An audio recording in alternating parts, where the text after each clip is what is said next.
What makes a villain? Join us for a wild origin story today on rLounge. You won't even believe it.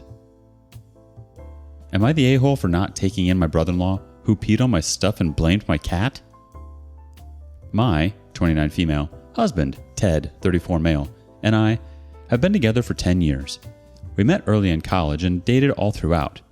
I graduated before him and took a semester for traveling while he finished so he could move to another state.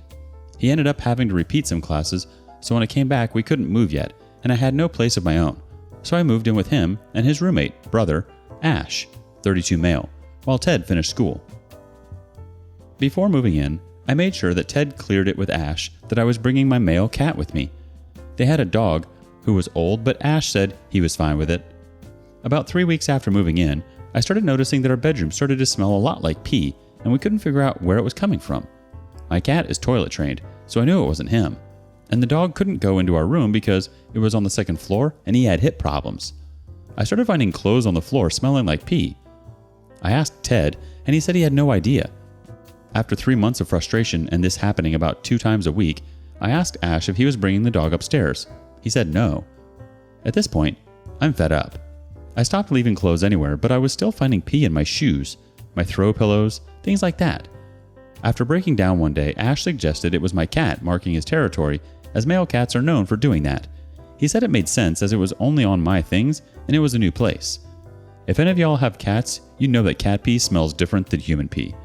I trust my cat with my whole heart, so I set up a camera in our room. I was paying rent. Boyfriend knew about it, so I figured this was the way to find out where the pee was coming from. Lo and behold, Ash was coming into our room and peeing on my stuff. When I saw the video, I packed my things and cat and went to stay with a friend until Ted finished college and we moved. When all this happened, I refused to confront him because, ew, and Ted dealt with that. I haven't really spoken to Ash since. He was a best man at the wedding, but we tend to keep clear of each other at family gatherings and such. With a pandemic, Ash lost his job and apartment and is honestly struggling financially. He asked if he could move in with us, and I honestly don't want to because he peed on my stuff. He was 25 years old when it happened. He was a grown freaking man. Now their whole family is calling and texting telling me I'm an a-hole for leaving him homeless in the middle of a pandemic, but it wasn't their stuff getting peed on. Am I the a-hole? Am I holding a grudge because he peed on my stuff?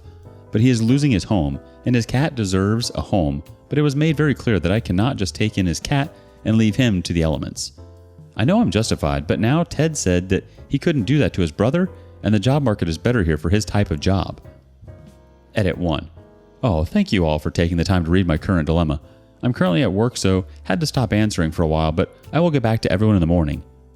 A few questions that have popped up a couple of times. Is he in therapy? He was last I checked.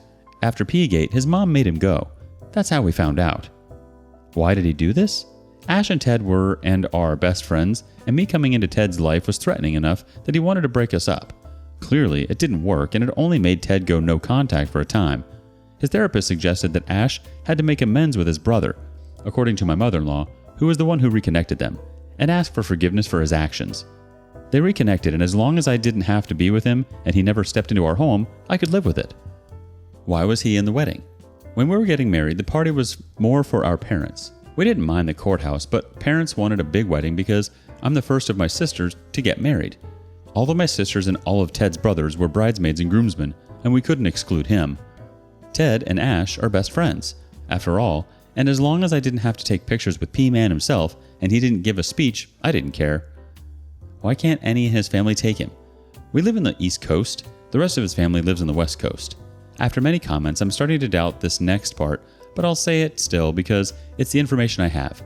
Ted's profession is much more employable in the East Coast than in the West, so him moving across would diminish his chances of finding a new job in this field. I'm in the process of convincing all of the brothers, there's 8 more, to pitch in a bit, so between us all, he can stay there. Why do they think I'm an a-hole? His whole family is a very, very forgive and forget. They have forgiven things that are appalling to me, car stealing, faking a college degree and keeping the money, etc. So they really think that this was just a one-time thing and he's outgrown it, and I just need to get over it. Did he apologize? He apologized to Ted, but never to me, which I'm a bit bitter about. I was considering accepting an apology, but you guys are right, and that would be self-serving of him and a way to get back into my house and potentially give me PTSD. I'm sorry, I promise, I'm not making fun, I just saw a chance and had to take it.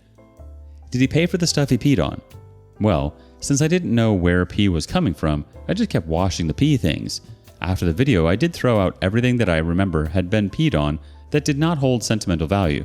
But there's 2 pairs of shoes currently in my home who have been golden showered. He did not pay for the stuff I threw out, and honestly, it never occurred to me to ask him. I just cut my losses. What is your husband's stand on this? Ted is the best human in the universe, and he honestly puts up with enough of my shenanigans that I would legit let P-Man move in if it made Ted happy. As soon as everything happened, he was disturbed and cut him off completely, but after his mom said the therapist thought it would help him to make amends, they made up. Ted has never once pressed me to be with Ash or for him to come to our house. When we got married, he told me it was absolutely okay if I said no to Ash being the best man, but I love him enough to deal with him when it's necessary, such as Christmas, except 2020, and big family events. Can I see the video? I'm sorry to disappoint you, but no. As pissed as I might be at the man, I do believe in privacy. When it happened, I only sent it to Ted so he would believe me, because I honestly wouldn't believe me if I told me one of my sisters was peeing in his stuff.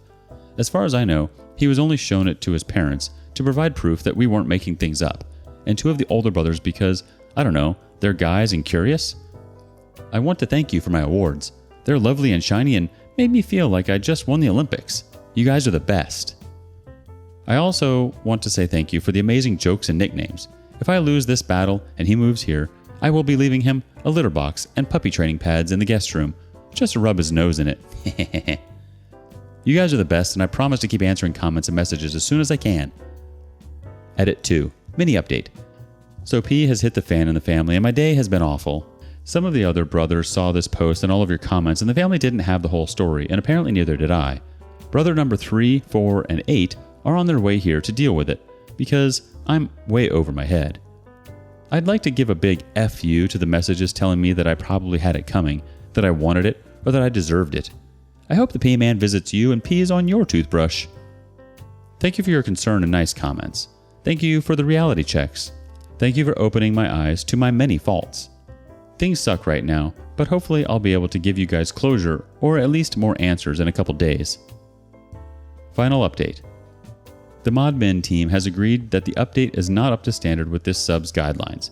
If you are interested in finding out what happens anyway, you can find it here. But please read at your own discretion and try to be kind. Stay hydrated.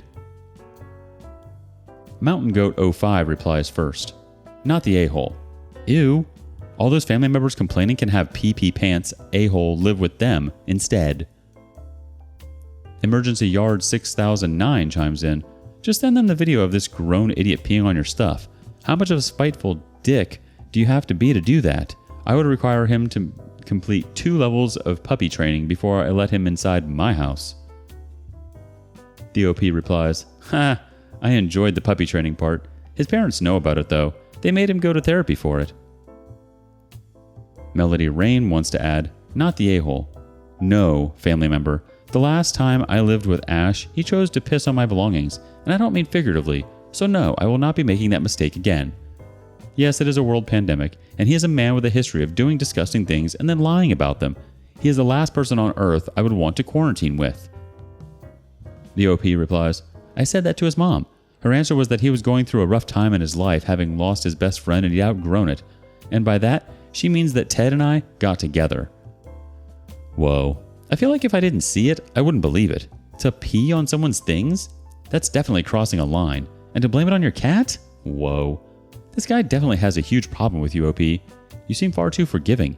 That's not even something that children do. He's a grown man. It's just so wrong. Not to mention disgusting. What he did isn't just unsanitary, but it's crossing a line. I wouldn't have let him move in with me either. Peeing on your things is absolutely disrespectful. He's not worthy of sharing a space with you. You aren't the a-hole. It's not up to you to save him or take care of him.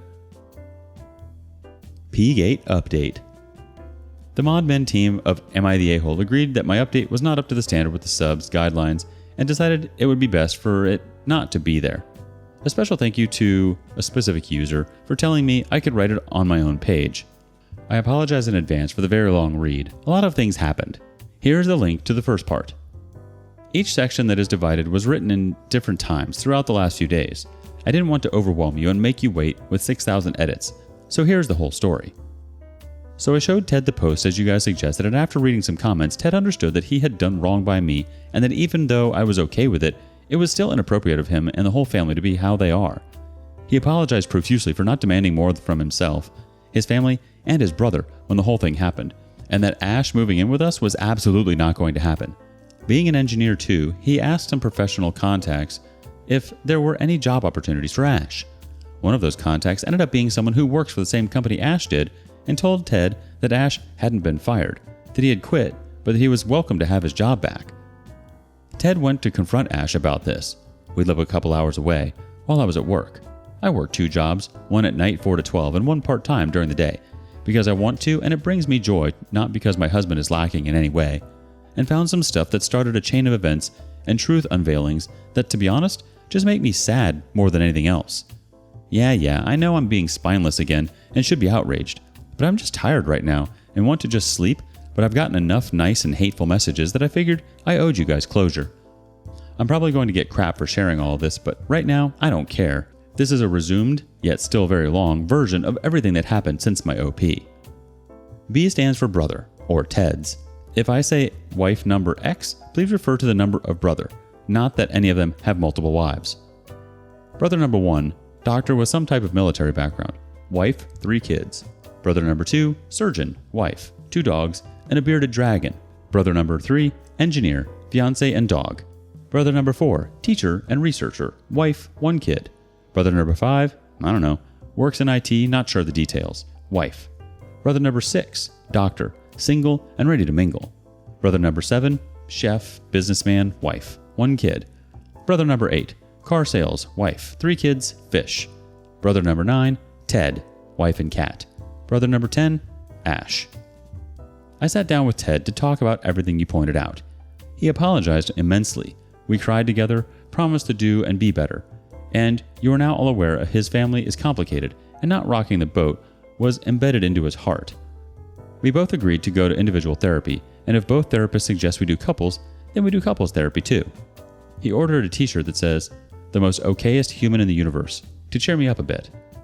Anyway, Ted calls his connections and finds out Ash didn't quit, is pissed about all the drama this is causing and goes to confront him. He goes into his place. Ash is not there. Ted has a key for emergencies. He goes in anyway and waits. He eventually has to go to the guest bathroom and it's locked. So he goes into his room to use that bathroom and found a situation was the word he used when he told me. He called me, tells me to stay home and that he would be home later because he had to involve his family and didn't want to subject me to more than he already had, which had me thinking the worst, but at that point, I was scared and just told him to come back soon and be safe. About 2 hours later, wife number 8 calls me crying to ask if I'm okay. I say, I don't know, Ted just told me vaguely about the situation and I haven't heard since. She asks if I want to know, which I did, and then she starts off by apologizing, saying that they didn't know the whole story, that brother number 5 had read my post and called brother number 7 to complain about me sharing the story online. Apparently having your brother-in-law pee in your stuff isn't common enough that he knew it was our family by reading it. Brother number 7 reads the story and says there's a few things about my version of events that sound off to him. He contacts brother number 2, who contacts their mom, and by this point, they've all read it. I did have missed calls from brother number 6 and brother number 2 that I didn't answer because I was working. Anyway, as many of you guessed, the therapist part of Ash's story was sketchy. Turns out that the therapist he had been going was a friend of his with 0 actual training and just pretended to be his therapist so his mom would get off his back about it. He faked going to therapy, which his mom paid for about 3 years. My mother-in-law found out and kept it secret, which she excused by saying she had forgiven other brothers for worse. All of this came to light because brother number 2 confronted her about Ash not apologizing to me because they were under the false impression that he had apologized and I had forgiven him, since I have a track record of being a doormat and the fact he was best man, which is why they were pushing him to live with us. They also didn't know the territorial incident had been going on for months. They knew it was a few instances, but not as many as they actually were. Back to wife number 8. She tells me brother number 3, 4, and 8 were coming because Ted had asked for help, which freaked me out, and she tells me to talk to wife number 1 because she could use some support. I hang up, and Ted had been calling me while I was on the phone, and he just kept saying he's so sorry and that his brothers will take care of everything. So I just tell him to spit it out. and that I just spoke with wife number 8 and didn't currently have the patience to be kept in the dark, and apparently Ash has some mental issues and absolutely despises me and had pictures of me on his bathroom covered both in pee and man juice. He apparently also had some of brother number 1's daughter, female 14. I honestly don't know what she did to him to deserve this. Ted, disgusted and enraged with this, goes into the bedroom and finds in his nightstand photo books that were supposed to be at his parents', which you can take a wild guess whose pictures were cut out and scratched off. All the comments about psychotic behavior were more accurate than I would have liked, which he drops out of disgust when he sees our wedding photo yellow-stained. He goes to pick it up, and the cat is under the bed, frightened and malnourished. When he coerces her out, she is also covered in dried pee and man juice. At this point, brother number 6 calls him because I wasn't answering. Ted tells him what he found and that Ash is not home and that he had to take the cat to the vet, and brother number 6 tells him to stay there until they found out where Ash is. They start calling each other. Brother number 1 is furious, threatened to kill him because of his daughter, which is the reason he wasn't one of the ones to come. Now all of the brothers know, and there's lots of feelings going around, ranging from fury to concern, and they don't know where Ash is. Ted calls his mom to confront her about lying and covering and reuniting them, although she didn't know he was lying about the therapist when she reunited them. And she cried and said that she knew brother 1 through brother number 8 had tormented Ash when he was little, and she had done nothing about it, and failed as a mother, and that she had been trying to protect him now to make up for it. I do remember when we got married, my mother-in-law was very on top of Ash, and I just thought she was being motherly. Later, Ted told me he also remembers his mom asking if it was a good idea to have him as best man, which we were both too naive to notice, as odd as she had always pushed Ted to be present in Ash's life, which she told him in their confrontation that the more present Ted was in his life, the more stable he was. She said she never told him because she didn't want to put that kind of pressure on him, Ted, and that by the time she realized he had been lying, he seemed fine and had outgrown his issues. After hanging up on his mom is when he called me apologizing and tells me all of this. I called out of my other job because there's no way I can go to work like this. I have a lot to think about, but I'll keep you posted. I called Ted and told him I was on my way there because someone has to take care of the cat. He said he didn't want me seeing any of that, but I'm honestly just worried about the cat, and at this point, I'm just numb and wanted to feel useful. About an hour into the drive, I get a notification from our Ring, the doorbell, that records the people at your door, and it's a delivery of sunflowers, which are Ted's favorite flower. He is very secure in his masculinity. Please don't make this into a thing. I tell the delivery person to read me the card. With this type of doorbell, you can talk to the person at the door. And it's from Ash, saying something along the lines of, OP, me, did me dirty by sharing our problems online. Anything that comes from it will be on her. And I just broke down. I had to pull over and just cry my heart out. I called my neighbor to please take the flowers and throw them out, and send Ted a picture. And I just drove back to go to my sister's place because I honestly don't know what to do. I'm so lost and all of this is so messed up, and I had a huge family before any of this happened, and I feel like I lost a lot of people who I love that I thought also thought of me as family, but not even in my sheltered version of the world can I see or justify any of all the things that are happening right now. And I don't want to lose my husband, and I'm worried about the cat, and I'm scared Ashton is going to hurt himself or my husband, and I called wife number 1, and she is so scared for her daughter, and I don't want her to be scared, but I don't have it in me to console her because I'm just as scared, and I rationally know none of this is my fault, but I am the common point between everything that's happened, and I just don't know what to do. I'm okay, or as okay as a person can be in this type of situation. I'm at my parents' house, and Ted is here, and he brought me my cat, and life sucks less with a cat on your lap. Where to start? You'll probably have 1,000 questions by this point, and I don't know how to answer any of them since I've just been waiting to post all of this. Maybe I won't post it at all, and keep you all wondering. I will say both this situation and some of the messages I've gotten have made me lose some of my faith in humanity, but I guess that's part of what makes us human. You want to know what's the worst part out of all of this? I have legitimate PTSD, and I don't say that in a quirky way anymore. Every time I hear someone peeing, as in the pee hitting the water, I get the sense of dread in my chest, and the world just becomes a bit staticky. Going to the bathroom myself has been a whole experience. I had my first therapy appointment, though. We luckily and tragically live in a world where you can just throw money and make anything happen. Thanks, Daddy, for paying for an emergency shrink. That was an update of how I'm doing since some of you had asked, but I'll get to the point and the reason of why you're all here. What happened to Ash? After the flower delivery, I just couldn't deal with this anymore and made my way back to my sister's.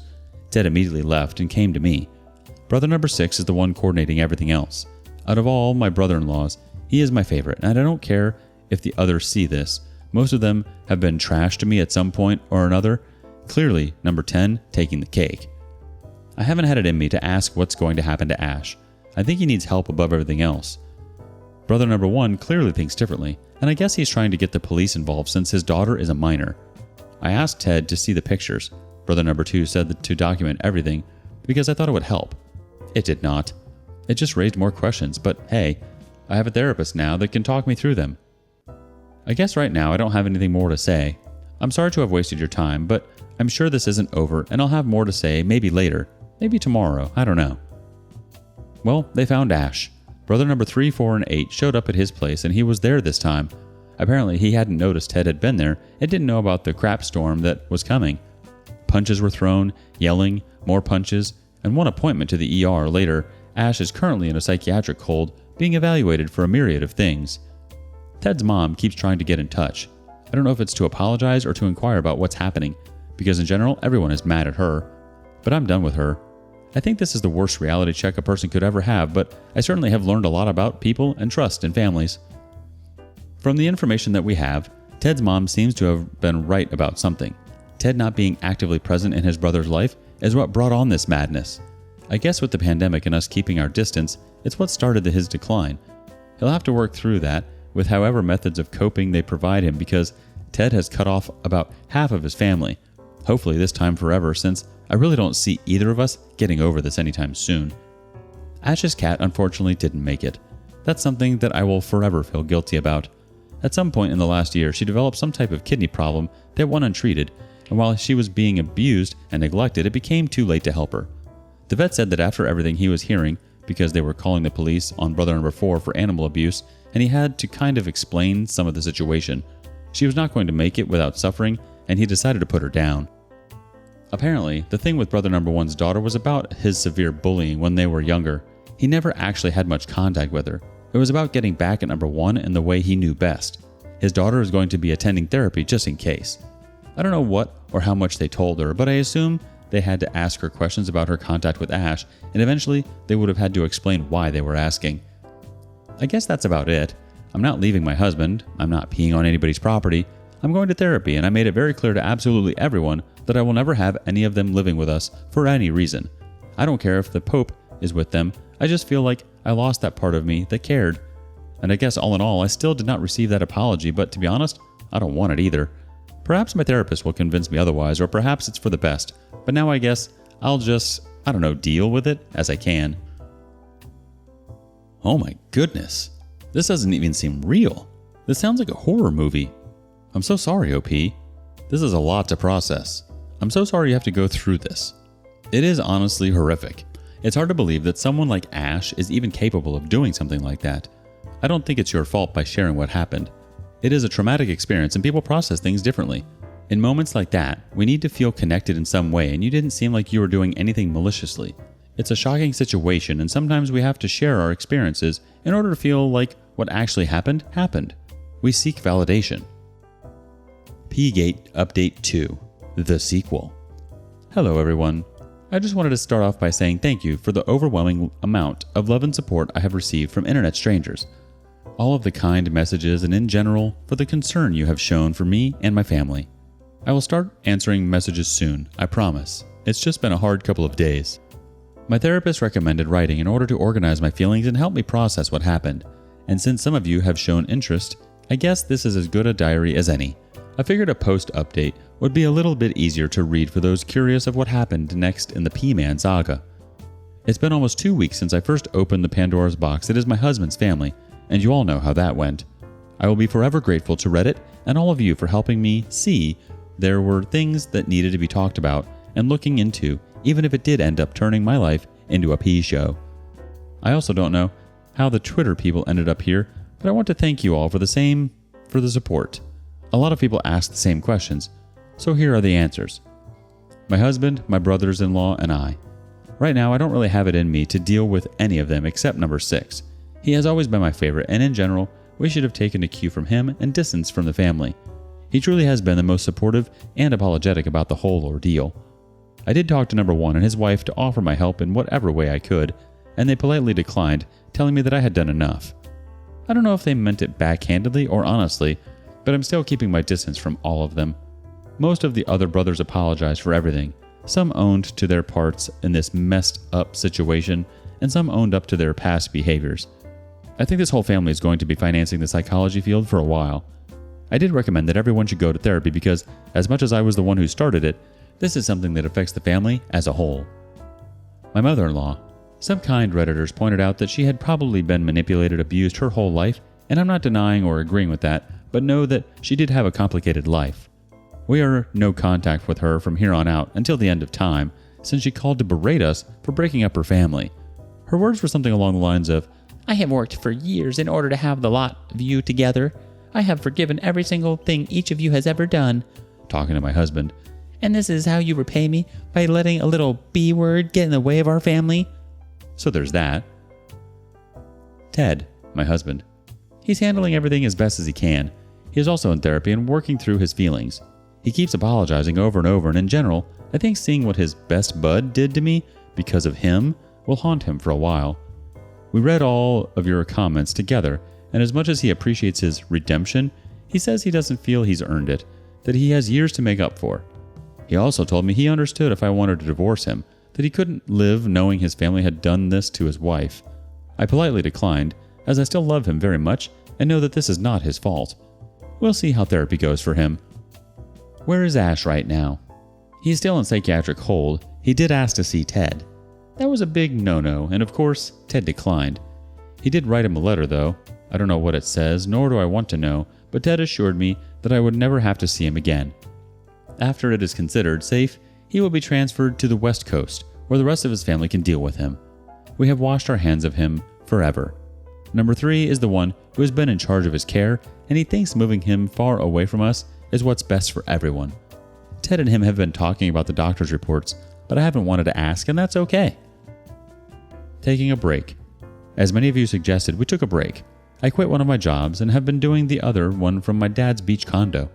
Ted is using some of his vacation time, and his boss has been very understanding. It is the middle of January, so it's not particularly nice outside, but looking at the water is soothing, and being away from all of the crazy is nice. I got a new phone, so his family couldn't contact me anymore, and it's been nice, just being the 3 of us, cat goes where I go, for a couple of days. Future actions. I got an order of protection in the meantime. I don't know what precautions number 1 is taking for his daughter. I do know he made her get rid of social media, though. If any further legal action is to be taken, that will have to come from them. We are also moving. I don't know where to, but neither of us feels like our place is home anymore. We'll start looking at houses closer to my family in the next few weeks. What's behind door number 2? I'm sorry to disappoint you, but there were no human body parts and meat hooks in the locked bathroom. There was, however, more of what was found in the master bedroom. I do not think he is a serial killer in the making, just very mentally disturbed with unhealthy coping mechanisms and very unhealthy emotional attachments. But I am not a professional and cannot help him. I do think one Redditor had a very valid point of him hating women or viewing us as less, as he only did his thing towards women. Me, my niece, and Sunny, his cat. But again, not a professional, so I cannot comment more on it. How am I doing? Some days have been better than others. I've had therapy every other day. Thank you to the Redditors who suggested going to the bathroom with headphones, a white noise machine. That was very helpful. My sisters are taking turns to come visit, so we have someone with us for a couple of hours in case we need anything. The backstory. Many people inquired about the type of bullying that they did to him in his childhood to justify this kind of messed upness. So here's Ted's statement on that. When you grow up with 8 brothers who are much older than you grow up to be very vulnerable to criticism, to comparisons, to expectations. Our brothers had many years when it was just them, and when the opportunity arose to take it out on someone else, he was the most vulnerable. I'm not trying to justify anyone's actions, nor am I defending anyone, but there were some things that even I couldn't protect him from that now, as an adult, I can see how messed up they were, and with everything that has happened, I know my brothers have too. We all have demons we are fighting, and have been fighting our whole lives. We did not have a supportive family. Everything was buried under the rug instead of providing help, and that made us grow up disconnected from reality, from what is proper, and from what is healthy. Some of us have learned better thanks to our wives, jobs, and life expectations. All of us have a lot to learn still, but we cannot change the past. Just own up to our mistakes and faults and try to be better tomorrow. Miscellaneous. A few random things that popped up. Why did no one check on the cat before? We didn't have a reason to. Sunny, the cat, was not particularly social, so when they video called during quarantine, it made sense not to see her. We didn't go visit anyone during the pandemic, so we didn't know the state his things were going to be in. And before the pandemic, he was fine. His house was fine and the cat was fine. I don't know how we were supposed to know any of this was happening to go check on the cat, or how we could have prevented it from happening. I'm sorry I failed an innocent cat and would be forever guilty that I couldn't help her. What are the odds of there being 10 sons and 3 of them being able to drop everything and go to the other side of the country? There weren't always 10 sons. As for them dropping everything to come, I don't know what answer you want. That they identified how messed up the situation was, that their spouses could deal without them for a couple of days, that they were able to take a day off work and come, that their brother asked for help and they were able to help. I honestly don't know what you want from me with those questions. How didn't you see it coming? There had to be signs. You would have to ask their family. As you already know, I'm not on good terms with them right now, and Ted says none that he noticed, but that his perception might be biased since they were so close, and that he might have either been oblivious to it or thought it was normal. So that's where my life is at right now. I'm tired and sad and things still suck, but I also have things to look forward to, and a very nice therapist who constantly reassures me that I'm okay and safe now and is teaching me how to be normal again. Sorry for the very long update, and please know that I am grateful for all of your kindness and taking the time to read through my misadventures. I wish you all, who have been nice, nothing but good things, and know that you will always have a friend here. And once I'm ready to be out in the world again, I'd be open to have more kind people like you in my life. Ellie, Ted, and Tortilla the cat. Edit. I'm sorry I wasn't clear about the 10 brother thing. Apparently, I might have caused someone confusion. What I meant to say is that there weren't always 10 sons only. It is not only my family or my story to tell. From what I know, they used to have 3 sisters. 2 of them died when they were little because of health issues, and that is why there's a big gap between 1 through 8, and then Ted and Ash. The other one is a bit more complicated than that. She used to be between 4 and 5. Yes, I'm aware they had a lot of children. They do not believe in contraceptives, to this day.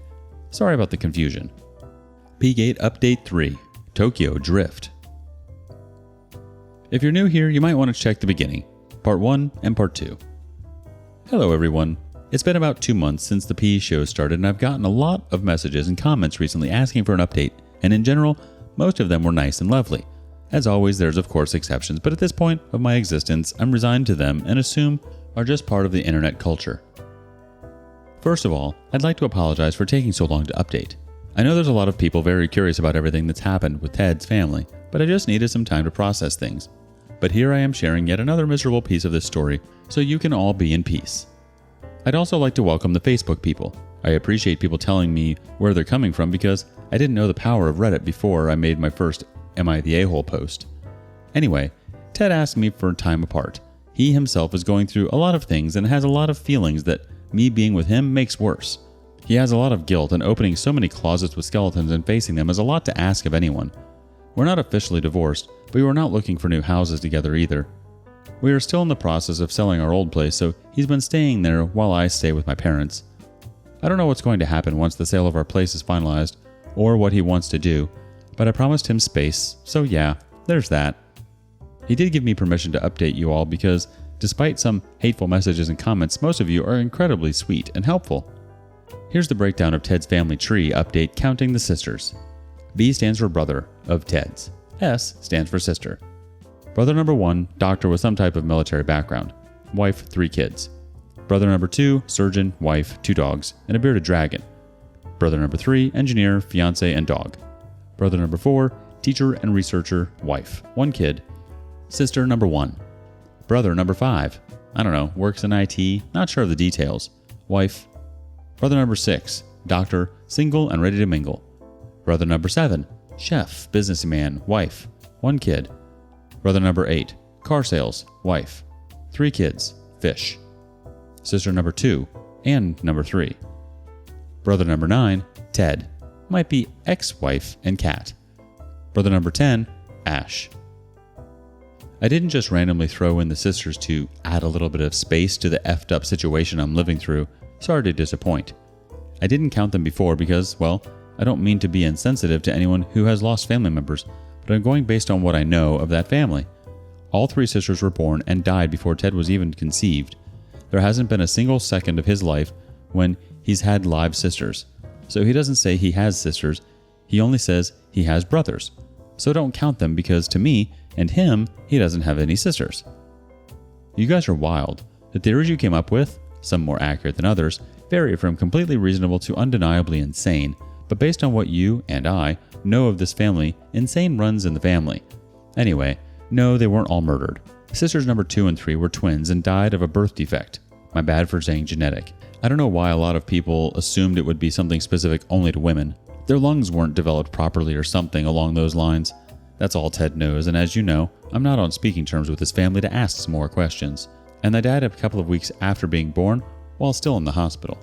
So no chance of any of the brothers doing anything for them. As for sister number 1, she died in a motorcycle accident when one of the brothers was driving while intoxicated while underage. Why didn't I just say that up front? Because it's none of my or your business. It wasn't relevant to our situation, and I honestly think people deserve privacy. So I'm not telling you either which brother it was, so you can choose whichever you want to fit your narrative. A lot of people have been asking about the dirty secrets their mom forgave them for. I'll share the ones I can and have permission to share. I'm not giving out which number brother did what, just number 7 because I'd already shared that, so there's no point in hiding it now. Just copied and pasted the comment I made then. There's 10 brothers total. Brothers 1 through 4 are your stereotypical older brother golden child straight A students.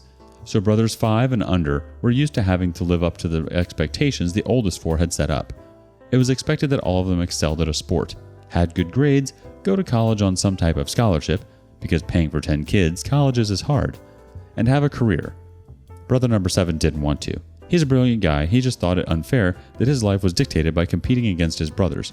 So when he graduated high school, he said he was studying abroad to become a chef, but that his scholarship would only cover partial tuition and no room and board.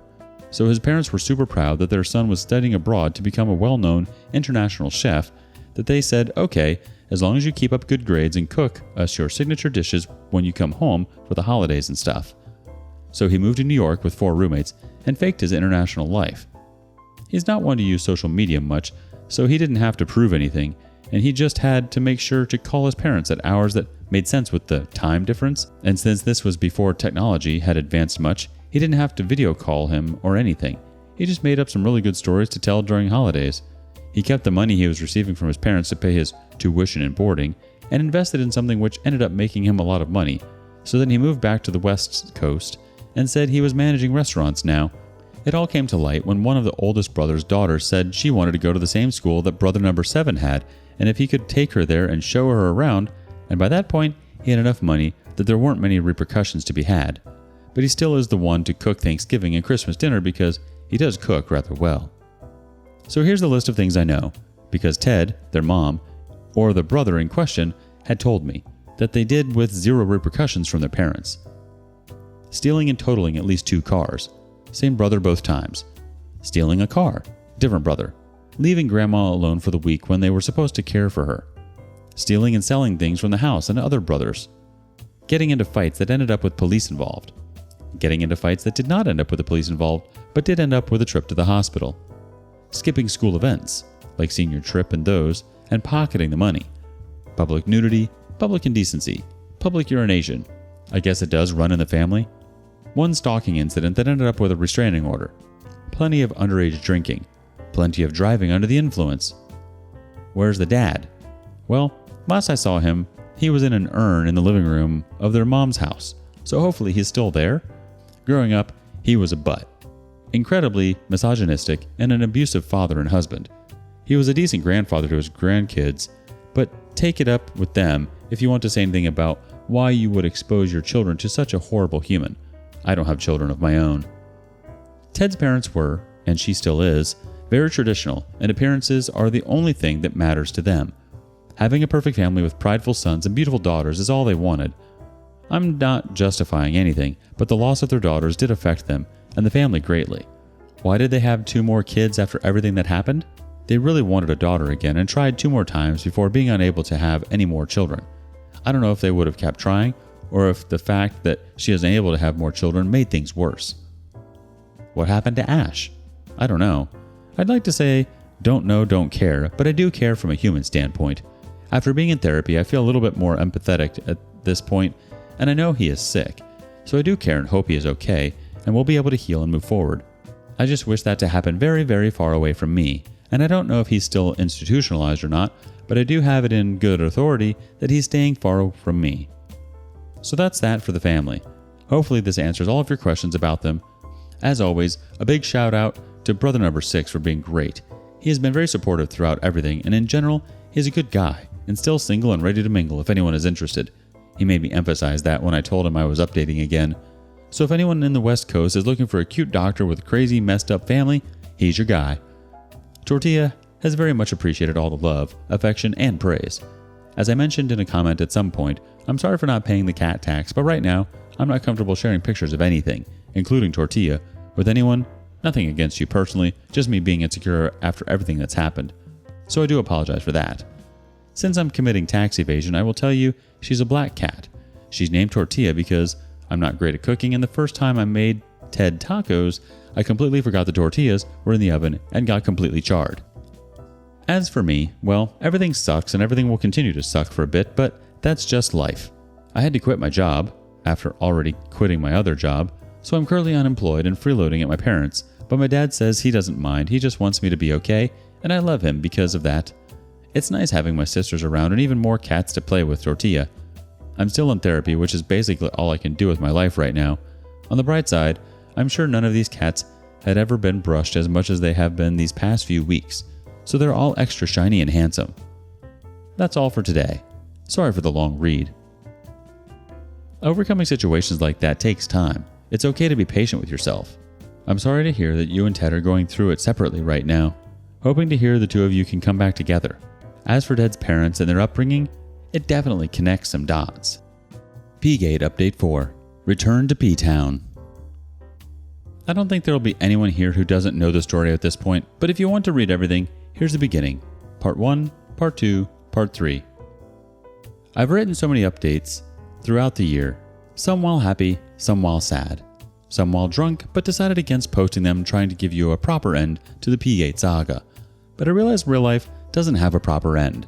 There will always be more things happening. Hopefully, this will be the end of it all for all of us, and I can move on, and you'll get the satisfaction of how things ended up to date. I truly hope you do. I also hope writing this and giving it to you brings me the closure that I need too. I'm writing this update now since I'm in a good enough place right now to open up and appease my guilt about the lack of updates. It's really nice of most of you who have checked on me throughout the year. It's crazy to me that it's been almost a year and there's still new messages and kind words filling my inbox. I'm sorry if I haven't replied, but please know that I have read every single message, and it warms my heart that there's so many lovely people out there wishing a random stranger such kindness.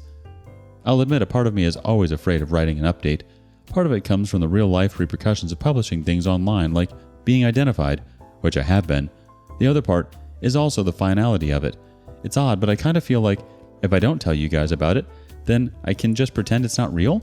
It's not particularly healthy, and my therapist has pointed it out, so I'm putting on my cat hair covered, big girl pants, and facing the facts. It's a little crazy to think that this has all just started a few days into the new year, and just how close we are to it again. I remember spending New Year's Eve curled up on the couch with Ted and Tortilla wishing for 2021 to be a year filled with adventures and excitement. I guess I better watch my wishes for this upcoming year.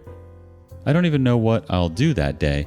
Perhaps I'll pack Tortilla and we'll go on an adventure, since I certainly don't plan on just staying on the couch reminiscing about the pea show of a year we've had. I will admit though, it was a dang comfy couch and I miss it terribly. I love Ted. I think part of me will always love him. I've spent such a long and important period of my life with him that it just feels weird to not have him in my day-to-day life. Short story, he asked me for a divorce. So there's that. It was as amicable as a divorce under our circumstances can be. We cried during the whole process. He called me to ask for forgiveness. I begged him not to leave me, but ultimately, as much as it hurt, it's what he needed to heal from everything that's happened. We're still friends. We've been best friends for so long that even if that aspect of our relationship is closed off, we're still here for each other. I know you're not here to hear about my heartbreak, and you probably just want the hot goss and juicy details. so I'll share what information I have. Just bear in mind that now that we're split, I'm not privy to a lot of things. I'll break things apart into sections so it's a little bit easier to read, but it won't be in chronological order just to keep things organized. My ex-family. Brother number 8, wife, 3 kids, fish, and cat. I haven't heard from them since the divorce, but prior to that, I know they adopted a kitten. His name is Bob. Brother number 7, wife, kid. No idea. Haven't heard from them. Haven't asked.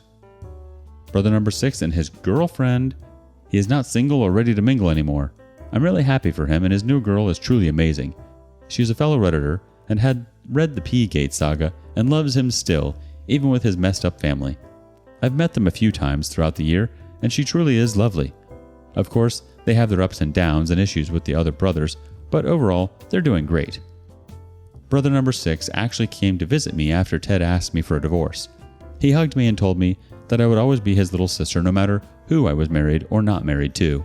It's been incredibly bittersweet to lose my husband and half of what I consider to be my family, but at least I got to keep a brother, since I only have sisters. Brother number 5 and his wife. He has never liked me, and I finally found out why. He isn't particularly fond of Ted. As you know, the brothers were not nice at all while growing up, and apparently number 5 was the worst of the lot, and didn't like it when Ted would stand up to him or defend Ash, and hasn't liked him since they were little. I have had zero contact with him, nor do I intend to. Brother number 4, wife, kid. They have stayed pretty much the same. They were always nice. Brother number 4 did ensure that Ash was in all of the do not adopt lists of any shelter, shop, or vet around the area where they live. He says that even if he does great for the rest of his life, that he is not risking another cat, or any other animal, going through the same thing if his mental health does decline. So at least I left that family with the reassurance that future cats will be protected from Ash, which honestly did make me feel a bit better. There's always a chance he'll get a stray or someone will adopt one for him, but Brother number 4 reassured me that he'd do anything in his power to make sure it didn't happen again. Brother number 3, his, now, wife, and dog. They got married. When the saga started, they were just engaged. It was a really nice ceremony that I did not attend, even though both bride and groom said that I was welcome and should come as I was family. Ted said he wanted me to come, but I honestly did not want to ruin any more family pictures. I did attend through Zoom, though, and that's how I know it was nice. Brother number 2, his wife, 2 dogs, and dragon. Brother number 2 was really helpful when everything happened and was one of the first to take action.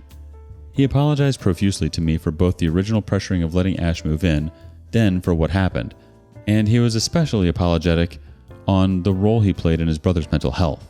I thanked him for the first 2 and told him the third wasn't mine to accept. He was understanding and said that he'd work on helping his family's relationship and that it wasn't fair that I was the one to pay the price for something that wasn't my fault. After the divorce, he reached out and told me if there's anything I need, he'll be there for me. In general, it was a nice sentiment, and I know he's in therapy now too, so that's pretty great. Brother number 1, his wife, and 3 kids. As you know, brother number 1 was the most outraged about the whole situation since it did affect one of his daughters. Last, you guys knew they had asked me to stay away and give them space, but his oldest daughter did reach out to me. She's a sweetheart and told me that she missed how life was before everything happened. I did not ask exactly what her parents told her, but I assume they had to tell her some version of events since she is old enough to ask the right questions. He did not end up pressing charges, but they did end up moving. Luckily for daughter number 1, they moved to the East Coast and she found an amazing culinary program that she's very excited about.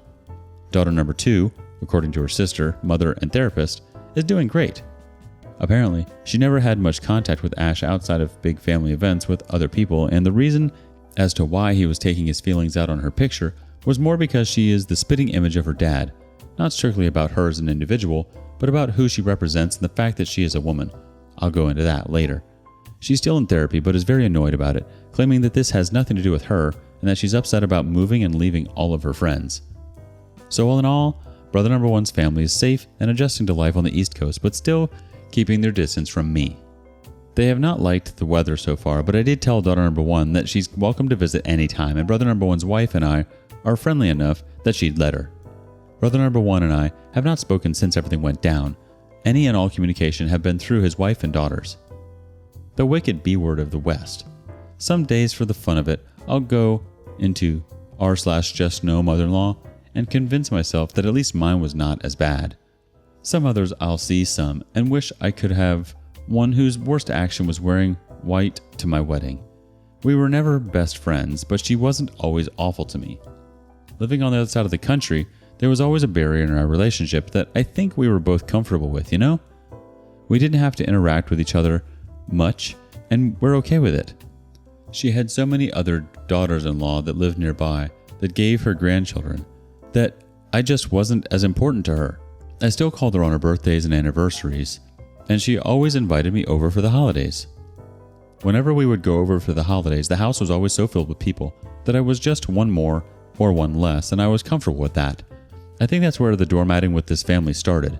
I tried to be as much help as I could and would do anything to help, which in the long run backfired on me. I think the most time we ever spent together was during our wedding planning. Our wedding was never that important to Ted or me. We just wanted to be together. Our parents, on the other hand, were dying to have a big wedding. I'm the first of my sisters to get married. And with the age gap between Ted and his older brothers, there hadn't been a big event like this in a while. I don't regret marrying Ted one bit. I could do without the big wedding, though. I do wish we could have gotten married at the courthouse with just the two of us, or maybe eloped to Vegas and gotten married by Elvis. I don't even know if they still do that, but it sounds just as if not more memorable than a huge 200-plus wedding. I remember when we finally agreed to the big wedding, how ecstatic she was. It was like for the first time, I was more than just another daughter-in-law, out of the pile. It's stupid, but it felt nice, you know? To feel like I was finally accepted into the inner family, even though it was at the cost of a huge wedding. I tried to involve her in the process as much as I could. With 10 sons, I figured she didn't have a lot of opportunities to do girly stuff. She was lovely to me then, perhaps to get her away, and I was just too naive to see it. I stayed the golden daughter-in-law for a while after, too. I think until another grandchild was born, and then I was happy to be out of the spotlight. Going back to our comfortable coexistence. It was exhausting to be in her favor, with all the expectations that come with it. It's a little cozy to think back and remember feeling how much I wanted her to like me, and now thinking that I'd do anything for her to not know of my existence. After Ash got committed to a psych ward, she did everything within her power to bring me down. I went no contact with her and most of the family for a while, but slowly made some amends with some of the others, and of course not with her. I saw her once when she came with some of the others to pack up Ashton's apartment. She went to my parents' place just to yell at me, which was awful. The worst part is that she timed it so well. My parents were at work. My sisters were at either work or school. It was just me sobbing on the other side of the door. I heard the doorbell and went to open it and saw her. She didn't even pretend to be civil and just laid it out on me. She brought up every single thing I could have possibly ever done to her and her family. She told me I was a failure of a wife, that she hoped I got ruined along the divorce, and she would make sure that her son took absolutely everything from me. That she wouldn't rest until I was destitute. That she was grateful I was barren because she couldn't stand the idea of tainting her blood with mine. She said so many awful things that day, but that last one is the one that stuck the most. Ted and I were never trying to have children, but we were also not trying not to. We figured we were stable enough that it was meant to be, it would be, but it never was. Does it make me an awful human being for being thankful? My parents' neighbors called the cops, and they escorted her out of the property. That's how my sister found me, just sitting on the floor crying with tortilla. She called Ted, and I guess he got the story from brother number 5, who I guess is the one who drove her, and I just never saw him. I haven't heard a peep from her since. I don't know what Ted told her or what she told him. I just know that after all that day, she has left me completely alone, and I'm grateful for that. Ted, the most okayest ex-husband in the universe. I could tell you 1,000 things about Ted and tell you none at all. It just feels off to not be with him, but I try to respect his needs and wishes. As you know, he asked me for divorce on the grounds of, "I cannot do this to you. I will never forgive myself for putting you in this situation. I don't want to expose you to my family ever again and let them hurt you." I was upset because he was making a decision on what he wanted from me without taking into account what I wanted myself. But after a very long therapy sessions, I came to realize that while he was wording it as doing it to protect me, it truly was to protect himself, or at the very least, appease his guilt. Perhaps not having me around helped him feel like nothing had happened, or he truly thought that this was what was best for me. It just sucks because I always considered what was best for us, not me or him, but us as a team. But then, again, his solution was to not have a team. There are days when I wake up cursing his name in shadow, some others where I just stare at my phone and consider calling him. Some days I even lose that battle and do end up calling him. He always does answer and reassures me that he's there for me. Anyway, we sold our house and he of course moved out. For a while he moved to the West Coast to fix his family issues while the divorce was being processed. He did come back as his job is here and he loves his job. I don't know if I should be glad he's still here in the city that was our home, or if I should hate him for ruining an entire city I love. It sucks that every place I want to go is filled with memories of him. Perhaps it's me who should move and start over somewhere else, where people don't know my dark, pee-filled past. I'll tell you a bit about Ted's adventures in the East Coast later. This section is life updates. Some people expressed concern for him and have also been sending him well wishes and comments and messages. I passed them along and he says thank you. I'll copy and paste that bit of the update I wrote, but didn't post, the day he came back to town and asked me to meet that is about you Redditors. I apologize in advance, it was not a good day. I was never one to use Reddit much. I wonder where my life would be without you now. I probably would have let his family continue to doormat me, and who knows, perhaps I'd be with Sunny right now and Ash would have gotten all of his life's dreams come true. To this day, I still get messages wishing us both well. Part of me is jealous to have to share you with him. Why does he deserve your well wishes when I'm the one who ended up alone? You guys are bigger and better people than I am. I did tell him you guys hoped he was okay. I'll admit I did tell him partly to hurt him and make him feel guilty. Perhaps I'll regret it someday, but I just needed him to feel something other than pity for me. You know what's the worst part? He laughed. Admittedly a dead man's laugh, but the sound still bothered me. It's not fair he gets to laugh. He said thank you. That one day he hopes he'll be the man you guys thought he was or could be. He also said sorry to disappoint you all, that he knows this is not the ending you wanted for us, although some of you did wish this outcome at the very beginning. I don't know if you'll have changed your mind after all the updates, or if you stand your ground that I should leave him, but well, he has always liked being ahead of things and left me himself. Other than that, Ted is as good as he can be. Just like me, he has good days and bad days. We meet every so often and check up on each other. He tells me what's going on in his life.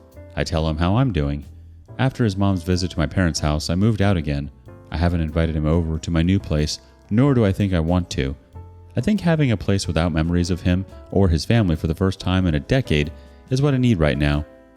Tortilla misses him, but I try to convince myself she understands.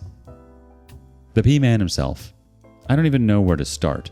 When Ash was committed after the fight with his brothers, when brother number 3, 4, and 8 first came to help sort everything out at the very beginning, he stayed there for a few weeks. While he was there, he asked to see Ted multiple times, which he never did, but he did at one point write him a letter. At that point, I didn't want to know what it said, but at some point, I did ask Ted about it. He said he had written telling him to stop asking to see him, that he needed to prioritize himself and his life over him for once in his life, and stop putting him, Ash, above his own needs. After a few weeks, brother number 3 arranged for him to be transferred over to the West Coast. I'm not sure if he was transferred into a different facility or if he was released into their custody.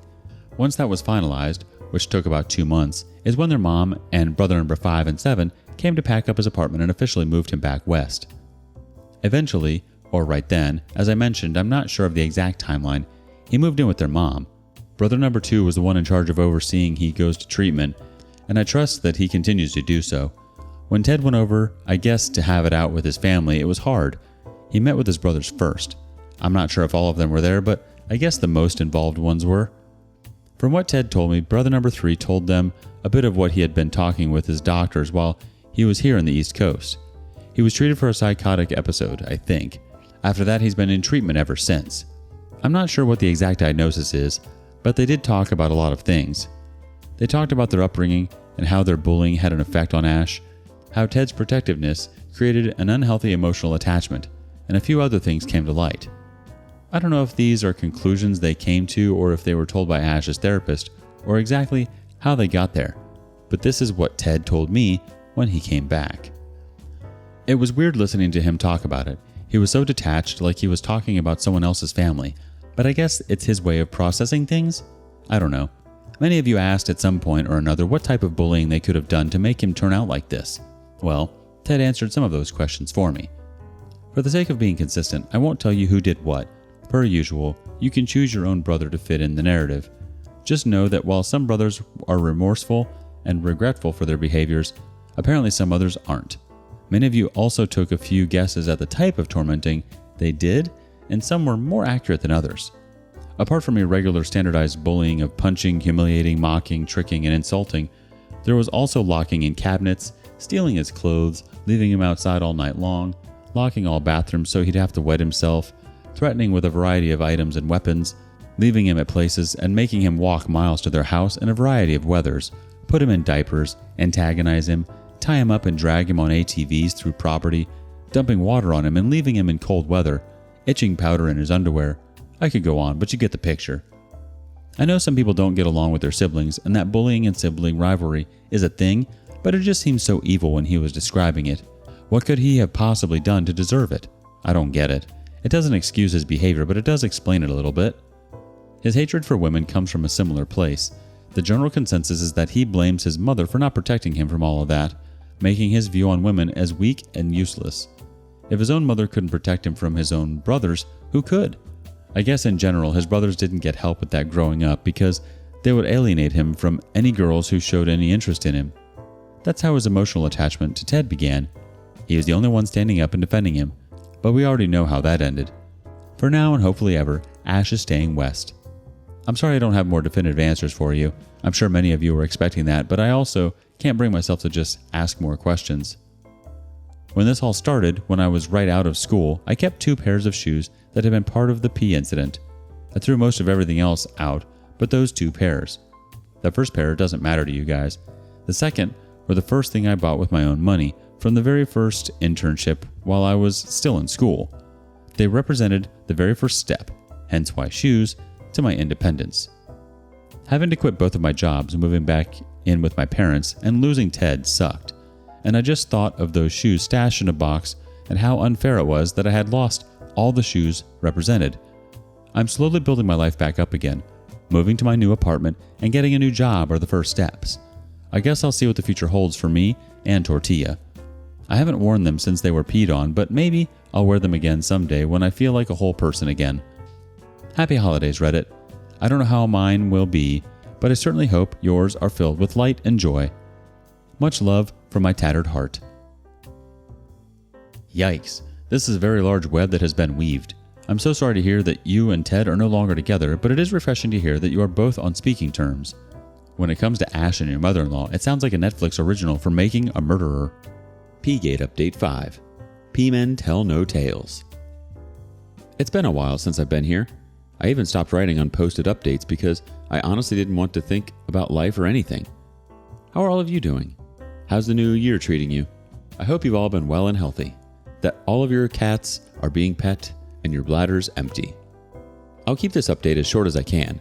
I've gotten a few comments and messages saying I unnecessarily write too much and take too long to get to the point, so I'm sorry about that, although it is not my job to keep you entertained with my life. I'm writing this because of the overwhelming amount of love and support I've received from so many Redditors and the ones who have inquired about my well-being and asked for updates. So I guess if it's too long for your taste, feel free to stop reading at any point. My story has no impact on your lives other than for entertainment, so truly, you can stay or go, and I'll be none the wiser. Also, hi to the YouTube people. Shout out to RSpace for his lovely narrations. It was sent to me by a Redditor, and although it's super weird to hear my life read to me, I thought it was nice. I don't know the type of compliment you give a narrator, but it was excellently narrated. You do have a very soothing voice, and I'm glad if someone was going to bring the story over to YouTube, it was someone as kind as you. The last time I wrote was just before the holidays, and I'll admit, my holiday plans were not the brightest in hindsight. I know in my last update, I said that I wouldn't just sit on the couch and wallow in self-pity, but take a wild guess of exactly what I did. I honestly wasn't up to celebrating. My family is really into Christmas and happiness and joy, and I didn't want to bring the mood down. So I told my dad I was spending it with a friend who recently lost her husband. She went out of state to be with his parents, and I just stayed home with Tortilla watching movies. Ted called me Christmas Day, and for the very first time, I didn't answer. Are you all super proud of me? I definitely felt that you guys would be after so many of you agreed that I should cut him off completely, but please accept my baby steps.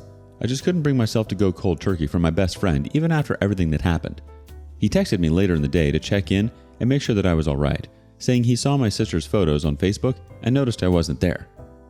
Should I ask my sisters to block him? He loves them and they love him. Before everything went down, he truly was an amazing guy. And even now, after everything, he's still doing his best. I don't know if it's how I write or when I write, or maybe it's me being biased by our relationship, but Ted is not as horrible as some of you paint him to be.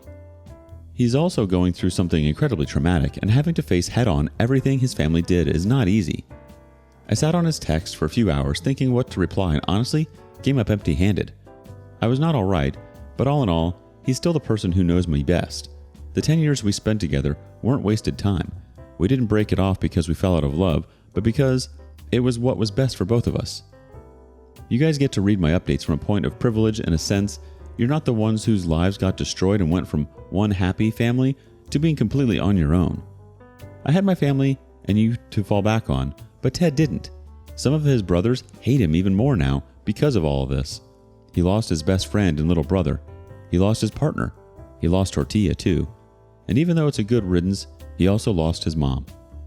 It's easy to villainize and think him some monster for hurting me because you only know my side of the story and the tidbits I share with you, but he's still a person. He also got incredibly hurt throughout this whole ordeal, and he's human, and he's bound to make mistakes, even though I don't think us getting divorced will ever count as a mistake to him. I ended up just writing back something along the lines of, wasn't up for a party, so just stayed in with Tortilla. Merry Christmas, and I guess he knew something was wrong and came to my park. He knows the overall area where I live and the lovely park that I frequent, and he asked me to meet him, which I did. Yes, you can be less proud of my micro-achievement that day, but once again, baby steps. We talked for a few hours. I didn't know he was spending Christmas by himself, otherwise I probably would have liked to spend it with him, or at the very least, I would have invited him to my parents. A lot of you have insisted that cutting him off completely would be best, but I disagree. I might change my mind later on, but for now, I think we still need each other a little bit. Each day I do think I need him a little bit less, but that day I needed him, and some days he needs me too. I'd like to think we can be friends, but I know that long term that might not be sustainable. At some point, he'll find an ex-partner, and they'll probably won't like me much, or maybe we'll grow apart. Maybe one day I'll hate him for everything that happened, but for right now, he's helped me in ways that others can't. It might sound stupid on my end, but I don't think anyone other than him truly understands who I am right now. I am not the same person I was before everything went down. I'm not even the same person I was a year ago. Going through this whole thing with his family changed both of us, and not everyone gets it or understands why I'm not comfortable bringing kids into the bathroom, or why I had to go home sick when my boss gave me sunflowers on International Women's Day.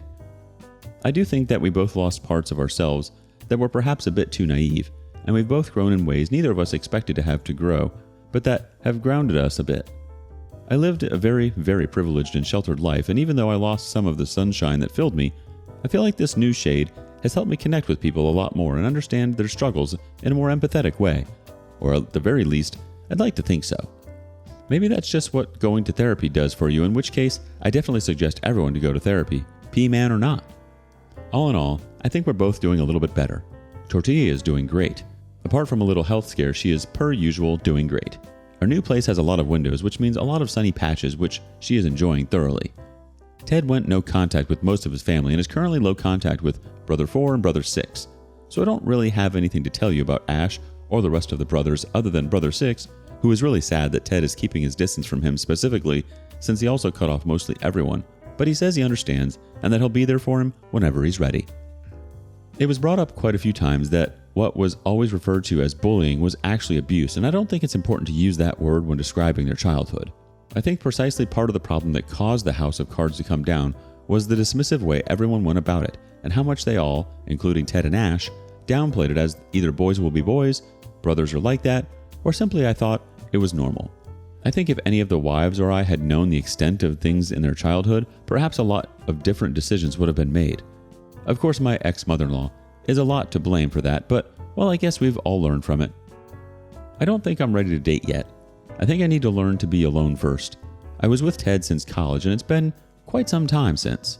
I don't even think I know how to do a first date anymore, but I'm sure I'll be able to Google it whenever I get there.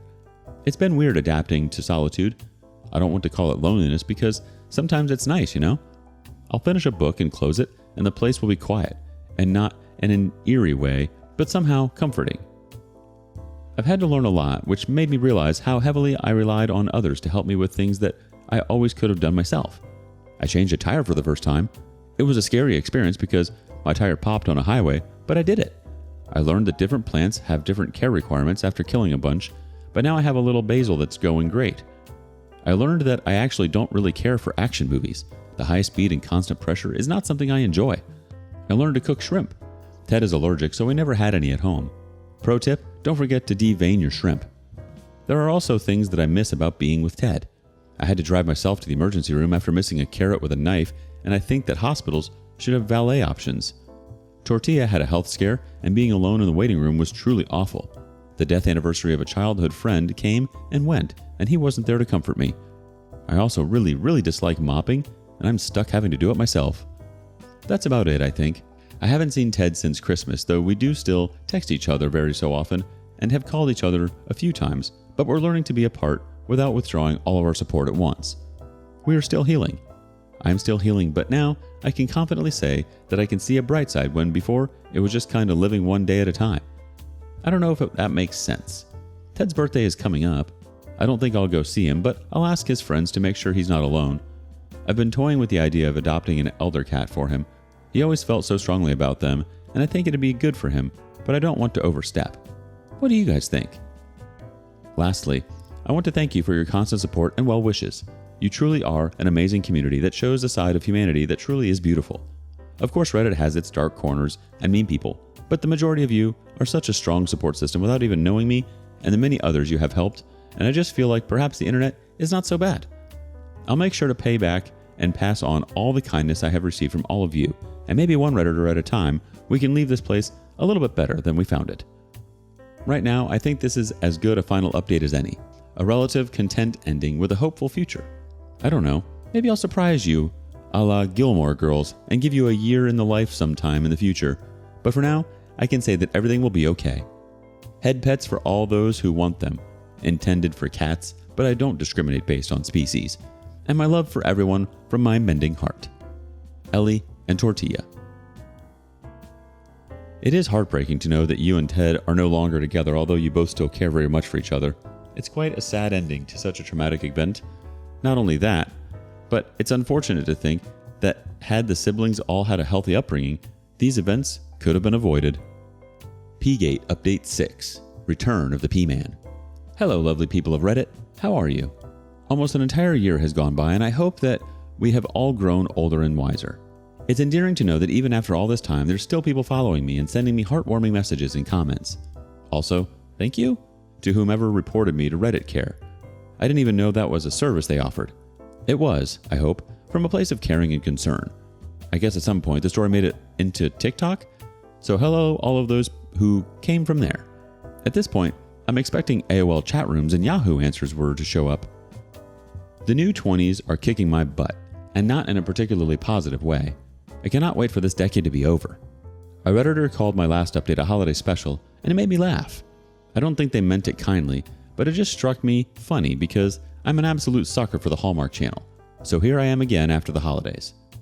For my haters, and those who don't want to sit for a half an hour monologue, here's the TLDR. I got a robot mop, my basil died, things started to look somewhat normal, my ex-husband tried to kill himself, and now I'm back living at my parents'. I've highlighted these bits mentioned in the TLDR in case you want to skip to parts, but for now, the longer version of events, not necessarily in chronological order. My life-saving robot mop and my dying basil. At the suggestions of multiple Redditors, I got myself a steam mop at first. It definitely helped, but I still had to go through the motions of mopping, and the floor still being a little damp and my socks getting wet is what bothers me about mopping. So at the suggestion of other Redditors, I got a robot mop. I have a Roomba, I just didn't know they also made mop versions. It's perfect and I love it. I run her while I'm out for the day, and I come home to nicely fresh, dry floors, and it's the best feeling in the world. My little basil plant died. I think it's my fault because I moved it from where I had it in the kitchen, and it was getting more sunlight than before, but it's dead. I did make a really nice pasta salad with the last of it.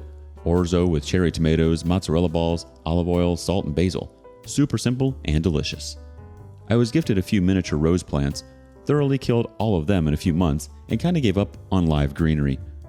life going back to somewhat normal and my internal monologuing ramblings. Life sucks and then you die. One of my sisters has always been attached to that saying, and I think that the beauty of it is that it can be interpreted in so many different ways. She sees it as a reminder not to focus on the bad things, for you never know when you'll die. But right now, I feel a bit more literally. I believe the romanticized saying of when it rains it pours comes from a similar sentiment. I went on a date. A friend of mine set me up with a coworker of his, and it was weird. I don't know if I've always been this awkward or if first dates as a rule are awkward, or if we simply didn't click with each other, but I just spent the entire dinner with this feeling of fight or flight. The guy was lovely. I don't know. Maybe we should have just done something less formal than dinner. I haven't had a first date in so many years. I guess people nowadays do coffee instead, and I should have gone that way. Or maybe I wasn't ready yet. My not new anymore, but the one I got after everything happened job is lovely. My boss doesn't gift me flowers anymore. I don't know if he's perceptive and saw what happened last year and got the hint, or if someone mentioned something, but now when everyone else gets flowers, I get lamps. I know it sounds random, but I love lamps and light up things. In the past year, he has given me a little cat nightlight that brings me so much joy. Also from fairy lights and one of those Himalayan rock salt lamps. He's a great guy and I really appreciate the effort. My workmates are great and the work we do is both fun and fulfilling, which is something I didn't have before. I used to have 2 jobs, one fulfilling and one to pay the bills. It's crazy to have one that does both, and it makes me feel like I wasted so much time of my life in my previous one. So that's a silver lining of everything. Tortilla is doing great. She now has to eat prescription food and is very unhappy about it, even though it's been months. The winter is always a little rough on her because she gets extra fluffy and you can tell it bothers her, so 'tis the season for more brushing and de-shedding. If you have long-haired pets, I do recommend the Furminator, but Amazon has cheaper comparable alternatives. She is getting older, so I do what I can to make sure she's comfortable. One of my sisters got a kitten and we watch him while she's out of town, and Tortilla absolutely adores him. Matcha, the kitten, doesn't love all of the grooming she gives him and pretends not to like her, but if she's asleep, he'll go and cuddle with her, but if she wakes up first, he'll run away.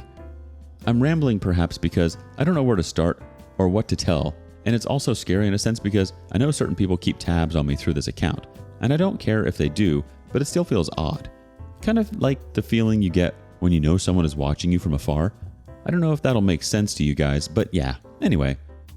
When I'm feeling particularly masochistic, I'll read comments on places where the P-Man saga has been shared. Most of you on my own threads are absolutely lovely and supportive, but outside of my own virtual walls is where people share the harsher opinions.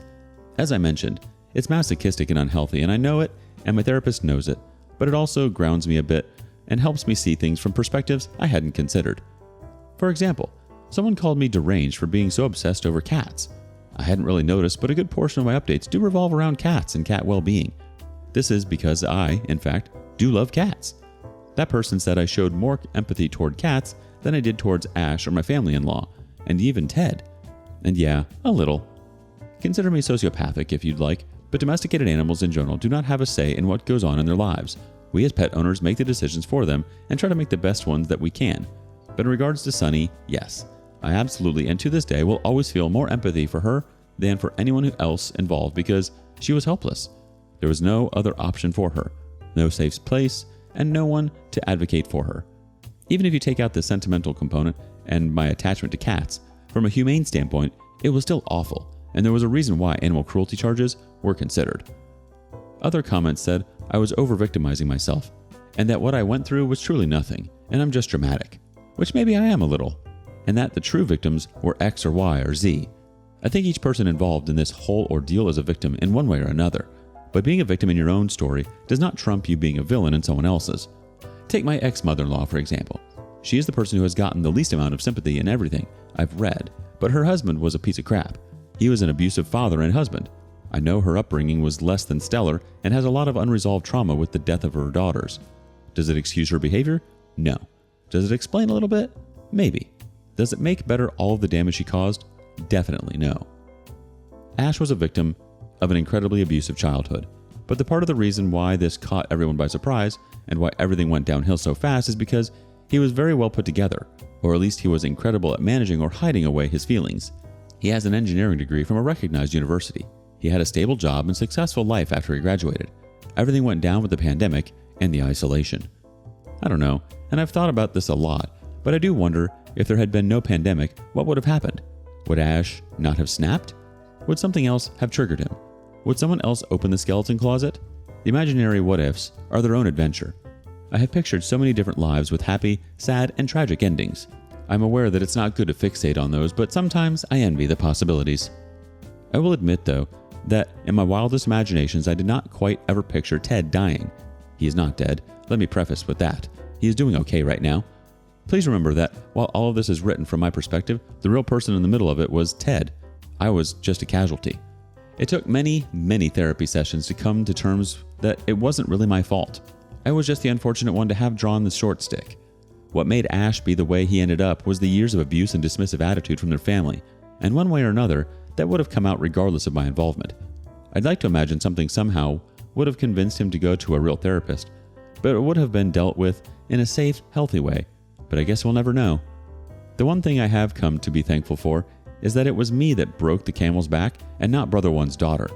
Things would have been drastically different and much more horrifying. Ted, also TW. So, as you all remember, I kinda kept in touch with Brother 6 after the divorce, but after the suggestion of many of you and a lot of people in my life, I kinda took a step back and distanced myself from him. A few months after I got contacted by Brother 6 asking me if I had heard from Ted recently, which I hadn't, and he explained that some family stuff had gone down. He didn't explain what, nor did I ask, and that a lot of them had tried to reach out to him, but nobody had succeeded. He told me he was worried and that he was making plans to come to our city to check in on him and to let him know if I heard from him. I know Ted was deliberately keeping his family at a distance, including Brother 6, so it didn't really strike me as odd that they hadn't heard from him. But to give credit when it's due, it's not like Ted to just ignore a family emergency. I shot him a message letting him know that Brother 6 had contacted me looking for him, but I didn't hear back from him. At that point, Ted and I had distanced ourselves from each other, like it had been suggested over and over in my multiple updates. So it also wasn't alarming when he didn't reply back, but he did read my message.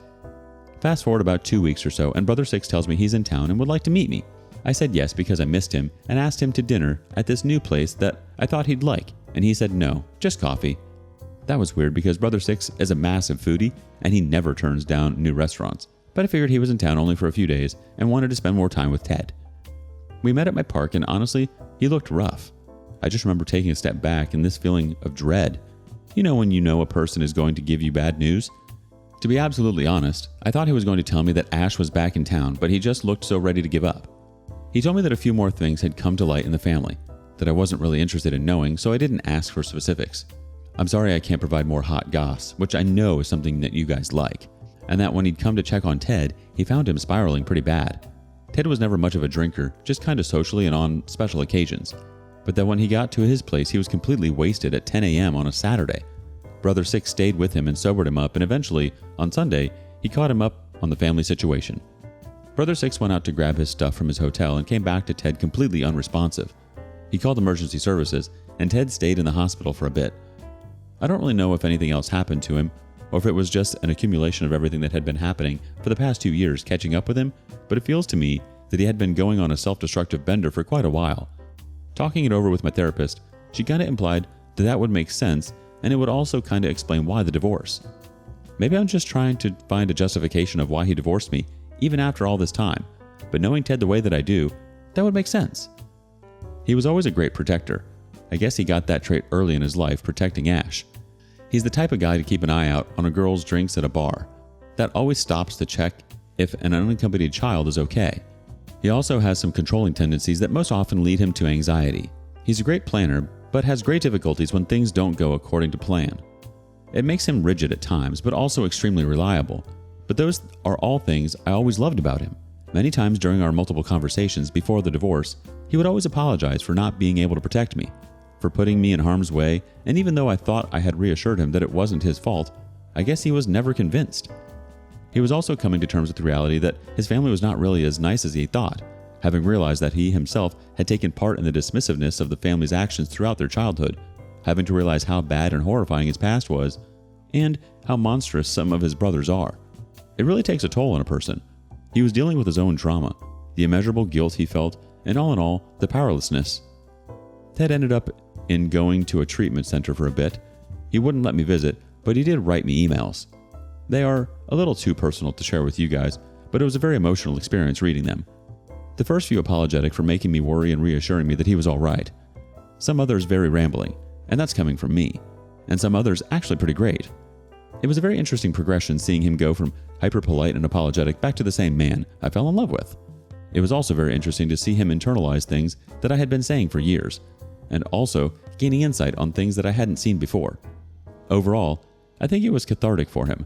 I do think writing is the best outlet, hence why I'm here, and it helped him organize his thoughts.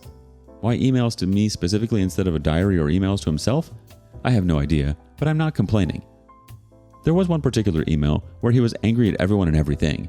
Everything was wrong and he was frustrated, and I felt so relieved. It was amazing reading his spark coming back. When he first emailed me, he asked me not to reply to his emails, to just listen, read, or that if I wanted to, I could just delete them and he would be none the wiser. In the angry email, he called me by a nickname that he hadn't used in years, since before we got married, and boy, did that piss me off. It wasn't anything serious. He was ranting about a trip we had taken with a few friends, and they ended up breaking up in the middle of it and didn't want to go back home because everything was already paid for, but refused to be with each other, so we ended up splitting boys and girls to do the activities that were planned, and he was miserable the entire time. He said something along the lines of, "I haven't forgiven Alyssa for Venice. It was supposed to be you and I, Peaches, not me and Rog on a freaking gondola." It's nothing wrong with the pet name itself, but it just brought back the feeling of everything I had lost, and all the memories of everything, and I went against his request and replied to his email. This led to more correspondence between the two. He didn't take it badly that I replied, so I don't know if that was his intention all along, or what. We just emailed back and forth for a few weeks, and it was nice. We never talked about Asher's family when we emailed. I don't know if it was because it just didn't come up or naturally, or he was avoiding the topic, but it was nice just communicating with him like back in the day. When we first met, Facebook Messenger was the thing we used to communicate, and just writing to him brought me back to those days. It's stupid how much I still love him and how much I missed him. Those stupid emails were like getting my best friend back, even if he wasn't my husband anymore. He is now back at his place. Brother 3, his wife and dog, lived with him. Yay, remote work. For a while, just until he got properly settled. He now takes antidepressants and has a broader support network, which is doing much better. He stopped shuffling people out while still maintaining some healthy boundaries, which is great. He's back in touch with Brother 3, 4, and 6, which were always his closest other than Ash, and has absolutely no contact with everyone else. I feel a little bad for his nibblings because I know he was really close to some of them, and I know he misses them, but yeah, that's something he definitely needed. For what it was worth, Brother 6 is also no contact with everyone. He was always kinda distant with everyone other than Ted and Ash, I'm guessing because he knew, but after everything he's kinda getting closer to Brother 4 and 3, which, hey, another silver lining. I'm not entirely sure what contact 3 and 4 have with everyone else, but I do know that Brother 4 is somewhat involved, but he has a clear understanding and respect of the boundaries that Ted set and does not share information with him or of him. Ted and I have met a few times, sometimes at friends' events, others just to catch up, and I honestly can tell he is doing good now. He's regained the weight he lost and his hair is shiny again. You can't see his freckles anymore, so he's been spending time in the sun, which is good, and his shoulders don't sag anymore. He went back to his job this past week. He was put on leave of absence, and I can tell how much it gives him a sense of purpose. He was never able to not do anything, so I can imagine how that time was extra itchy for him because of that. We did end up going to a shelter and he adopted an elderly cat. His name is Socks, I'm guessing because he has white paws. He's a great cat and very loving. He's also missing a bunch of his teeth. Ted has been trying to rename him Macbeth, but he doesn't seem to take it. In Ted's defense, he also doesn't respond to Socks, so maybe he'll succeed. I brought Tortilla to visit him, and she was very happy to see Ted. She didn't really care for McSocks, but that's because she doesn't like animals bigger than her. Back at my parents' and life right now. As I mentioned before, I live on the East Coast, and 2022 was particularly rough for us. 2 hurricanes hit my town, and my apartment flooded. During state of emergency, my dad always invites us to their place, so at least Tortilla and I were safe. But yeah, that sucked. I don't know if it was a message from the universe or divine intervention, or what, but you know the 2 pairs of shoes that I kept? Ruined. Both of them. I tried everything in my power to save them, even consulted professionals, but yeah, ruined beyond repair. I mean, it wasn't only those 2 shoes, like half of my belongings had to be replaced and a bunch of other sentimental things, but you guys know about the shoes and my attachment to them, even if they were a biohazard. My poor apartment went through a lot. The floors had to be removed because of the water damage, and it was already rotting and molding underneath by the time we were able to go in, so that was a big investment to fix. My appliances needed to be replaced, including the robot mop tragically, and most of my furniture too. For the record, I did have sandbags, but I guess it was too much for them. Insurance covered a portion of the repairs, but it clearly did not cover all. Insurance claims suck. And well, it ended up being the best option to fix the things and sell the apartment. I've always complained about moving, but there was something so depressing about moving with just a few boxes. Not even when I went to college did I have so little with me. So I'm currently staying with my parents. Again, it's a little frustrating, but I'm grateful to be with my parents. The house feels a little lonely because the last of my sisters just moved away to college, so it's quiet, except for the cats running around, but hey, cats are great company. I'm in the process of closing on a new apartment, in a high-rise this time, so this hopefully doesn't happen again. I'll miss my park, but the new apartment is in an amazing location, with everything nearby.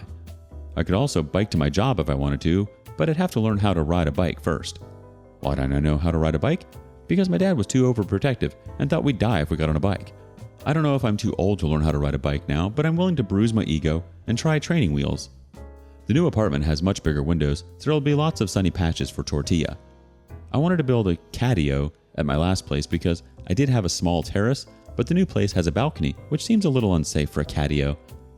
So yeah, that's life right now. I've been focusing on work and spending time with my parents. I booked myself a trip in March, and it'll be my first time traveling alone. I'm slightly scared because I've never had to plan a trip by myself. Did I mention Ted is a great planner? And I have no idea if I'm doing things right, but that's the point. I've been taking classes for the language of where I'm going, so we'll see how much I actually learned. I want to share something as well, which is ultimately why I ended up writing this update and choosing the title. I did not add it in the TLDR because screw the haters. If they don't want to read all of my ramblings, why should they be privy to it all? Back when Brother 6 contacted me about Ted, I was afraid that he was telling me that Ash was back, and as you now know, that was not the case. When Ted was getting help, I received a letter at my parents' house. It was a letter from Ash. For the first time in the 2 years since P-Gate happened, I didn't feel dread. I didn't know if it's because I was receiving Ted's emails, or maybe I've done some good healing. My therapist really should start charging me more. She refused when I offered her a raise, saying that it doesn't work like that. But yeah, I read it. He apologized. He also owned up to a lot of things he had done to me that I had never noticed were microaggressions on his part, and he owned up to a lot of his behaviors that always bothered me. He didn't try to justify anything, just apologize. He admitted to a few other things that were both surprising and not, and some others that a few of you guessed about. It felt a little rambly and desperate, but I get it. He apologized for hurting Ted, that he knew what Ted was going through perhaps more than anyone else, and that he understood that he had done irreparable damage and was never going to be in his life again.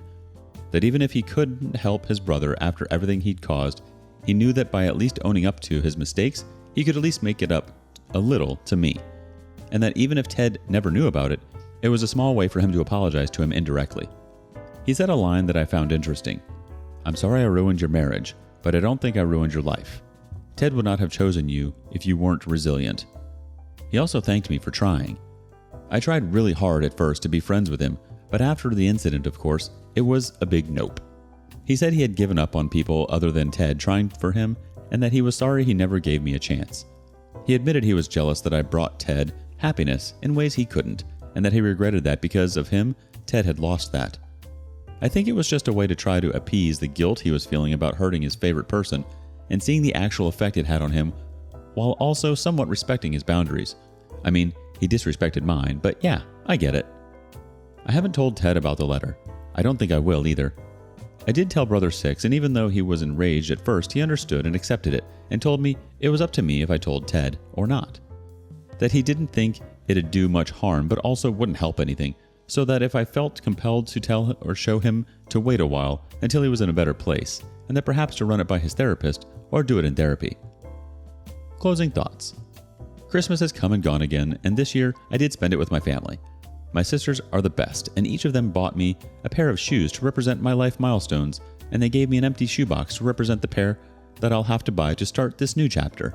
It's the most sentimental gift I've ever gotten, and I cried most of Christmas morning because of it.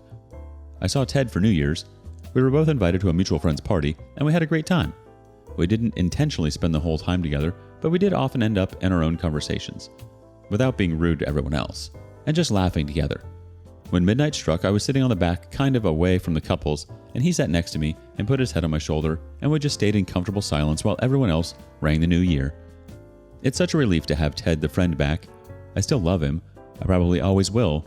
I've tried the distance thing, the no contact, the sleeping with someone else to get him out of my system, and it does not work. I don't know if he is my fated soulmate and will always gravitate towards each other, or if it's just the comfort and convenience of being together for so long, but I can't help but love him. I love the man he was before, and I love the man he is right now, and I love the one he was in between, and if I'm being honest, I probably will love the one he will be every day after. I will not give him up, even if I have to give up on him. I'd rather keep him in my life as my friend than keep pushing him away when I'm always happiest when he's in my life. I deserve to be happy, and he makes me happy. Is that so wrong? I know most of you keep saying that it is good riddance and that he did me a favor and we should just cut each other off, but I miss him. Maybe it makes me stupid, but hey, at least I will be stupid and happy. If he asks me to step back, I will, but I'm okay with just being happy right now and worrying about the future later. I think both of us deserve that. We both still have a lot of work to do and a lot more healing coming our ways, but for right now, things are good. I think we both need good. I think all of us, you guys included, need good. If you've made it this far into my ramblings, thank you for taking the time. I wish you all the good things. May you find a $20 in your pocket. May your favorite drink be in stock at the store. May your coffee be made to perfection. But seriously, thank you guys for always giving me the space to talk about my life without much judgment, with love and acceptance and understanding. Each and every one of you is incredible and kind. Please always know that I appreciate you and love each of you independently. Thank you for caring for me. Love, Ellie and Tortilla. Wow. As heavy as this journey was, the end felt very much positive. Thank you so much for sharing your story with us, OP. It's been a dark and wild ride, but it's so nice to hear that you and Ted have both come out very much alive and kicking on the other side. I truly hope that this isn't the end for you and Ted. Sometimes people just need some time and space apart in order to heal. I'm thinking that a lot of this has also triggered Ted and his own childhood trauma. Sometimes we have to deal with that trauma on our own. It's hard to let people in, so I can understand where Ted was coming from, as heartbreaking as it was to hear. It's also interesting to see that Ash wrote to you and said what he said. I guess that's his olive branch? I love that he continues positively along in his healing journey. Stay strong and shine brightly, OP. Wishing you all the best. We're dying to know what you think. Would you have believed it if you didn't see it? Thank you for joining us today on rLounge. Before you go, be sure to like and subscribe and hit that notification bell. If you have something you want to say regarding today's content, share that with us in the comments below.